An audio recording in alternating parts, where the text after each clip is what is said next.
We know antivirus solutions rely on file signatures to perform pattern match scanning based on a database of known malware signatures to detect suspect malware executables. Most antivirus software uses hashing functions to identify files, for example MD5 and SHA-1. In this demonstration, we will show how easy it is for malware writers to avoid antivirus detection by simply changing the malware file signature. And they are able to change the malware file signature without affecting the malware functionality. This is commonly seen today. Malware will continue to regularly change its file signature after an infection to stay undetected for as long as possible. There are a number of tools readily available to help carry out these functions, and we call them packers, cryptors, and obfuscators.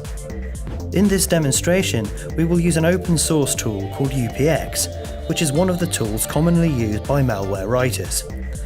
They would normally modify the parameters and algorithm of this tool to prevent security researchers from reversing the modification.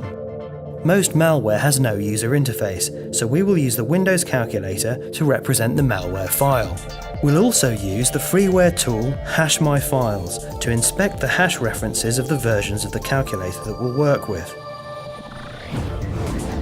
First, we will take the hash reference of the demonstration file by opening calc.exe inside the HashMyFiles tool. You can see the MD5 and SHA-1 values of calc.exe in its unmodified state. Next, we will use the open source command line packer tool UPX to modify the file and effectively create a new file signature.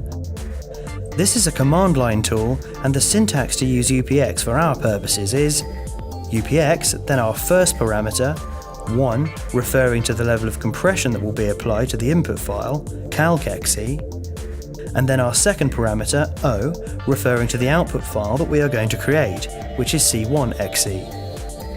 When this command is run, UPX will compress the file calc.exe and create a compressed version, C1.exe, which can be launched in the same way as the file it was derived from, with no loss of functionality. HDF is currently turned on and will block these operations, so before running this command, for the purposes of this demonstration, we will turn HDF off. Now, as we run the packer tool, as described, it creates a new version of calculator called C1, seen here in Windows Explorer.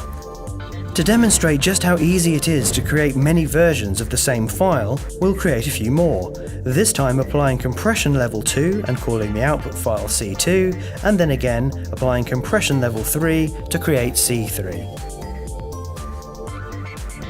You can see all three variants of calculator that we have created, C1, C2 and C3, appear in Windows Explorer.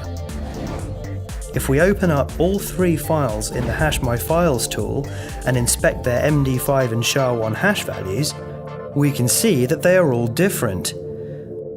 Because MD5 and SHA-1 hashing functions are what is used by antivirus software to uniquely identify files, as far as antivirus software is concerned, these are different files. They are not the same.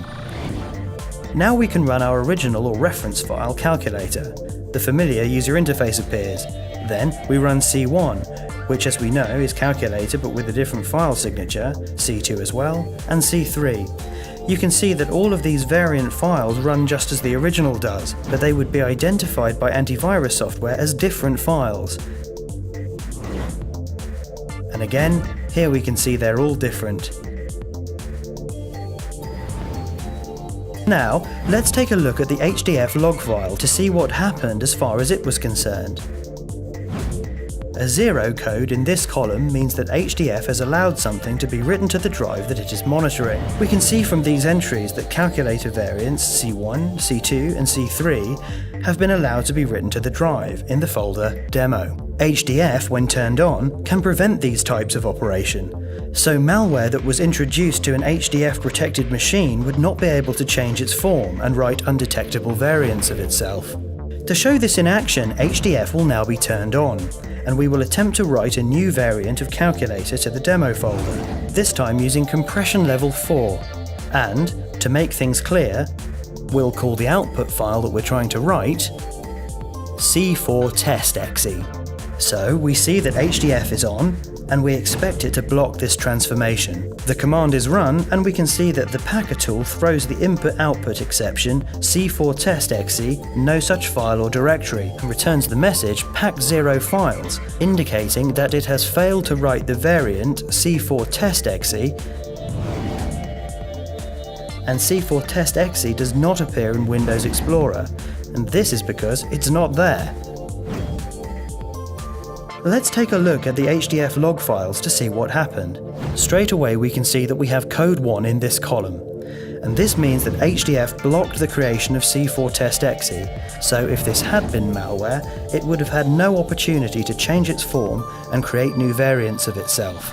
Every time malware successfully creates a new variant of itself, this is called 0-day by the antivirus companies. HDF helps protect against these 0-day attacks by preventing malware variants from being created and written in the first place. For more information on Abatis HDF, please visit www.abatis-hdf.com.